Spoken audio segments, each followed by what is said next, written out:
Érico, para além dessas discussões entre Brasil e Estados Unidos, Donald Trump continua a viagem aí pela Ásia, inclusive acabou assinando um acordo sobre terras raras com o Japão. Queria que você explicasse para a gente, por gentileza, como é que funciona esse acordo. Pois é, Renan, o presidente Trump está neste momento lá no Japão. Ele saiu aqui da Malásia ontem, foi ao Japão. Aqui na Malásia ele também fez alguns acordos com países do Sudeste Asiático, a própria Malásia, outros países que fazem parte da ASEAN, essa comunidade de países que organizou a cúpula que deu origem à reunião entre o Trump e o Lula. Mas esse acordo lá no Japão é um acordo diferente. Ele assinou esse acordo com a primeira-ministra japonesa, Sanai Takaichi, um dos grandes primeiros testes dela, que acabou de assumir o governo lá no Japão, a primeira mulher a ser primeira-ministra do governo japonês. E esse é um acordo de cooperação, inclusive de cooperação financeira entre os dois países. Não é uma questão de acesso dos Estados Unidos às terras raras, aos minerais críticos japoneses.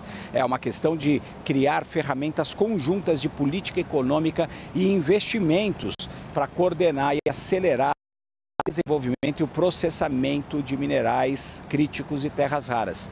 Isso acontece 2 dias antes do encontro que vai acontecer na Coreia do Sul entre o presidente Donald Trump e o presidente da China, Xi Jinping. A China que domina o mercado de exploração, processamento e uso praticamente das terras raras, dos minerais críticos. A China detém muita capacidade, especialmente de produção e processamento dessas terras raras. E isso é um elemento fundamental na disputa geopolítica entre Estados Unidos e China, visto que essas terras raras, esses minerais críticos, são utilizados em muitos itens industriais que são absolutamente fundamentais, por exemplo, na tecnologia, também na defesa. Por isso existe aí uma corrida em que os Estados Unidos está bem atrás.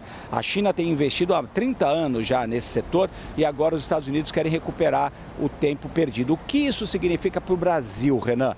Talvez uma oportunidade de fazer algum tipo de acordo conjunto entre Estados Unidos e Japão para o financiamento desse processamento de terras raras no Brasil. A intenção do governo brasileiro ao negociar eventualmente acesso dos Estados Unidos às terras raras é que elas sejam processadas no Brasil, que elas não sejam exportadas como commodities, que elas gerem empregos e desenvolvimento no Brasil. Esse acordo entre Estados Unidos e Japão é justamente para financiar esse tipo de projeto. Portanto, existiria talvez uma oportunidade para o Brasil também.